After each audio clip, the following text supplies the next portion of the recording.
Somebody is not a people person. You put him in a managerial role or a coordinator role and expect him to coordinate with everybody else, that is not going to happen. This was very important. We are dealing with people on the other side of the world where disruptions are unheard of. Business will run seamlessly 24/7, 365 days.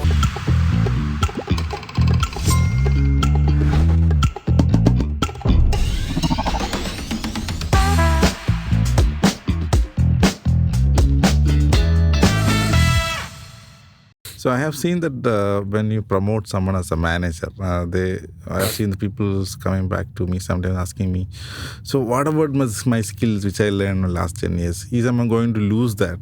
So I'm not able to get hands-on. So there are a lot of things are waiting for me. I need some time to do the hands-on. Right. So this is very common mistakes every tech managers is doing right now. Mm-hmm. And obviously they'll end up as using individual tasks rather than managing team mission or managing their day-to-day task. So this kind of training is going to help them. I won't say that it's going to change them. It will help them to change that perception. Right. And also when you put these people on accountable role, again, there are somebody who's always mentoring, right? Do you have someone that mentoring system in place, like a buddy who's always keeping this guy for a watch at some time? Not a buddy system, but we definitely have mentors, technical mentors. One of the mistakes usually organizations do is one, promoting a core technical person without a people skill as a manager. Which need a lot of people skills. So there, in fact, recently we got introduced to a tool where you can assess a person and find out what kind of a person you are. You are an extroverted person, you are an introverted person, a people person. Mm-hmm. Are you a autonomous person who can drive things on your own? Now, what is your patience level? What is your compliance level? So that is a very good tool that we got introduced to. That is very recently. Mm-hmm. And now we can figure out why a certain person is like that. Okay. So if he is not an autonomous person, putting him in a leadership role and expecting him to drive something is not going to happen. So he'll be a person who can always go and take instructions and do a job very well. Somebody is not a people person. You put him in a managerial role or a coordinator role and expect him to coordinate with everybody else, that is not going to happen. Yes. So what I have found is, if they are interested in technology, please don't make them project managers. Instead of that, make them technical managers and impart some people skills so that they can manage the technology aspects. Even they can work hands-on or try out things. They don't have to sit and code for all 8 hours, but they can always try out new things and give it to the other junior guys for execution. So that is my take on that. So most interesting question, how do you manage your time? Being last 20 years in a full-time internship, it's a long-time journey. You will have a lot of lessons learned in these times. So I'm keen on my time. I'm a punctual person. I have time management skills. But earlier in my career, I think I was not using my time productively because whatever comes in front of me, I used to do that. Mm-hmm. I had the basic qualities, punctuality, promptness, all those kind of things. But if you ask me whether I was productive or not, I'm not sure. But recently, after a certain point, I realized that there should be a healthy mix of things that we need for time management. So nowadays, I split my time between different areas. So one is strategizing or spending time on strategic initiatives. Mm-hmm. Second is networking. So those are two key areas where I spend most of my time. Okay. Then I get involved in some operational aspects, but most of the operational aspects are handled by people back there, and they are really good at what they do. They don't bother me at all on a day-to-day basis. I can have one meeting every week and sort out all the issues that comes to me. Then there will be ad hoc things that will be coming up. I'll set aside some time for that.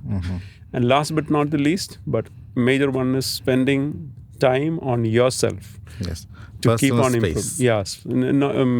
I'll not say a personal space that is outside of work, but during work itself or during that time itself, you have to put some time for improving yourself or your growth. So those are the areas that I spend time on, and I keenly track it on a weekly basis. So what was like, how much time was spent on, not time, but like what percentage of time was spent on networking? Did I do my strategic initiative this week? Operational, did I had to involve too much of time in that? And I make corrections on a weekly basis. That is how I do it. Okay, great. So coming back to the personal space, why I mentioned like this, because when you are in such an experience in this role, and also you have a lot of things to do in 24 hours. See, the most important aspect, the kind of energy you possess, okay, where you recharge yourself. Right. So that's where that's personal space coming in. How do you recharge yourself? Yeah, very interesting question. So initially, if you ask, there was absolutely no balance when I started my career. And it will be like that for every entrepreneur. You have to do everything from probably sweeping the floor to your CEO job. You have to do everything. And there was no balance. Very little time was spent for our dear ones. I was always out, like coming in late, waking up early, going to the office, and allowed to be in the office in the middle of work all the time. Even after marriage, that was the case. But later on, I realized that it is important to have a balance. So, but even after realization, it took a while to get into that groove. But nowadays, I don't keep myself too busy. Okay. I have my routine schedule, and I make sure that I give time for each aspect. So, how I recharge? There are 2-3 things that I do to make sure that that balance is there and I get recharged. One is I do meditation on a daily basis. That keep me focused and mindful throughout the day. Second is reading. I like to read early in the morning itself. Then when there is no distraction. Yes. You are much more focused. And all the world will be sleeping probably at that time when you are doing these things. Then it's time with family, which I enjoy, which recharges me. Then time with my friends. I make sure that I catch up with them every now and then. Many of my friends are outside Trivandrum or outside India. When they come, I make it a point to go meet them, be with them, spend time. And last but not the least is my time for workout. So we have a group of friends, or it's kind of a tribe that we enjoy. You go there 3 days a week, and that is one other area there where we get recharged. So these are the areas where I get recharged. Yeah, that's interesting. I think every person should have this kind of schedule. Otherwise, let me assure you that somebody who is starting, they may not get the luxury to do all these things, but ultimately they have to take care of all these things. Yes, because end of the day, health matters. Right. But we realize that the hard way. All right. Coming back to your community engagement program. So you have been an executive member of GTech, which is a group of Technopark companies. Earlier, now it is technology companies. Right. So what was your experience? How it's actually really helped in your journey? Yeah, I'll go one step backwards. Okay. Even before getting to GTech. Initially, during the 90s, early 2000s, we were outside of Technopark. And I have not seen Technopark at that time. I heard about it. It's an industrial park for softwares and all that. I was never there. Then I got a chance to come and visit some of the companies in Technopark because one of our contact, he came from UK. He wanted to set up a company in Technopark. So we came and met the CEO of Technopark. That was when I was seeing the park. I was amazed by the infrastructure, the kind of the systems that they were having, the companies, plush offices. It was not seen It's not that common in India. Yeah, that was not common during that time. So that, in fact, gave me a lot of aspiration, saying that, I also would like to have such an office one day, or get into Technopark one day. So that was one thing, aspirational thing. The second was getting into this GTech. So there, all of a sudden, you have a community who, like, all of them are really smart, aspirational, different size. Some are like really big, huge companies. Some are small, similar size companies, but different type of companies. A breed of aspirational entrepreneurs. That has helped me a lot, because you must be having a problem in your business with your size. Yes. You'll think that that's the biggest problem in the world. That's a unique problem I'm going to face. Yes. Right. You talk to me and I'll say that, Binu, I've seen this problem. Yes. You just do like this. Now, your problem seems so small, it's solved. Or you have connects among the community who can give you the right direction. You go this way, you can solve this problem. Also, opportunity. There are a lot of opportunities coming from this community itself. So, this ecosystem is very conducive for business, growth of business. If you want mentors, you'll get them. You can pick up the phone and talk to like hundreds of entrepreneurs. Mm-hmm. And they'll have like a camaraderie feeling towards you, because you are also part of that community. So I've gained a lot working, like being in GTech. So I think even in Technopark we have more than 300 plus companies here, and across in Kerala it is more than 1,000, I guess. Yeah. So that is very interesting, but I think which is not common. Right. And so you have been executive. So you again worked on the improving reach of this community. So what was your experience that time?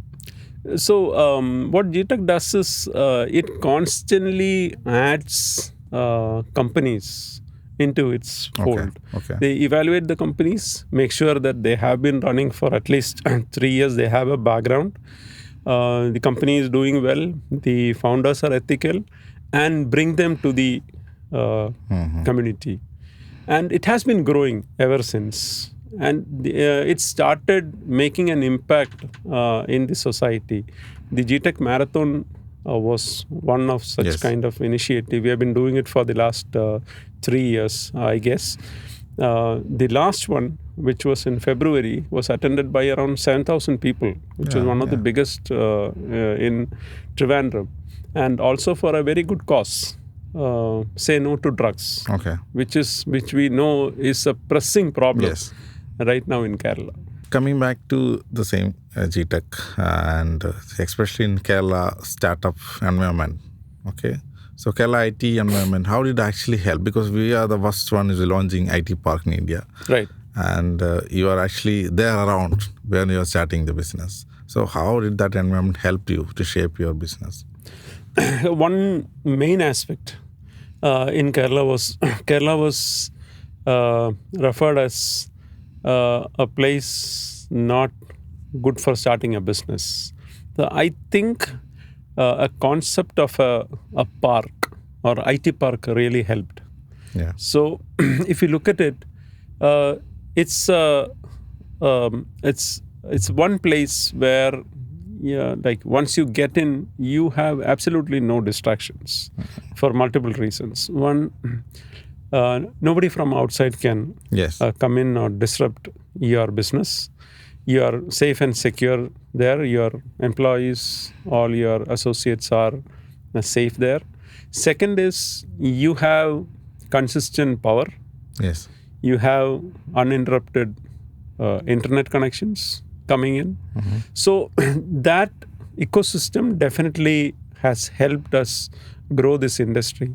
Because remember, we are dealing with people on the other side of the world where disruptions are unheard of. Yes. Business will run seamlessly 24/7, 365 days. This was very important. I think government did a great job in building such a park. And now they are replicating that to multiple industries. Yes. So recently I visited the Bio 360 Park in Thonakal. It's the same initiative. I know that it is going to take some more time to fill that park or new business coming, but it's a great initiative. Now they are coming up with a space park, because space is one of the area where Trivandrum is strong on. You have a lot of experienced people from ESSC, retired, like have tons of knowledge who can help the space industry. So they're building a lot of such park, which is a great initiative, which you don't see in other states. Yeah. So I think it's a great initiative. And I'll also tell something about the initiatives that the Kerala government has, because we have been watching closely what the government is doing to support the industry. The major challenge that I see is our youngsters moving out of Kerala for studies as well as job. So we need to make sure that we create opportunities in Kerala. And Kerala is a unique state. It is unlike other states. We have geographical limitations. We don't have much space. It's a very small state, thickly populated. We cannot bring heavy industries, polluting industries to the state because it is it's a fragile land. Yes. So the government has identified 23 sectors on which it is going to focus. IT is one of the major industries that they are focused on. Then there is biotechnology, logistics, space. They have identified 23 sectors, and they are working on those sectors to make sure that they bring in investments. And now that perception is slowly changing. We are still not there, but definitely changing. The Invest Kerala summit that happened 2 weeks back, I was there and I could feel that energy. Now people or companies are ready to come to Kerala, explore, and then set up shop here. Yeah, for the larger organization, for them, they can launch a new setup. It's much less in cost. Also, if the talent they can find locally. So it saves a lot of cost for them. Because if you look at the cities like Bangalore, Hyderabad, I mean, the rates are going up exponentially. And also the quality of life is also coming down. Correct. That is one of the pitches that the industries minister was making. Come here, breathe fresh air. The quality of people. We should admit that people and nature, these are two key things that we have. Like anywhere in India you go, you can see that we are much more sophisticated, educated, and the fresh air. I'll tell you an incident. So I was in Delhi for a conference, and I was inside a hotel, a 5-star hotel, and they displayed the air quality index of outside and inside. Their premise. So they were proudly saying that, this is the air quality outside and this is the air quality inside the hotel. I checked the air quality in Trivandrum at that time and found that that air quality index is way better than what they claim. Because we can breathe fresh air here. The quality of life is way better than somebody living in Bangalore or Delhi for sure. Yeah. In order to think something logically or deeply, you need a fresh air. Right. Okay, let's finally end this session. So do you want to give a fresh advice for people who want to getting started the business, set up a good career in our own landscape? Because you have been here for a long time. Yeah, definitely. My advice to the youngsters will be, we are going through interesting times, especially India. So earlier, when I was going to the US, it was in 2009, I could feel a huge difference. Whether it is infrastructure, whether it is technology, whether it's the way we do things, we were far inferior than our counterparts in the US. But it's not the case right now. I think we have a definite advantage right now. A lot of good things are happening in India right now. So for the youngsters, I would say if you are an enterprising guy, don't hesitate to venture into entrepreneurship. The only caution I would like to give is gain some experience. If you have a compelling idea, don't wait for getting into a job, learning the ropes and all that. Go in, take the plunge. If it is not there, gain some experience, but definitely do something on your own. It will be one of the most interesting things that you can do in your life. A lot of independence, autonomy that you will have. Plus you will be contributing a lot to the society as well. So go ahead, do it. That is what I would like to tell the youngsters.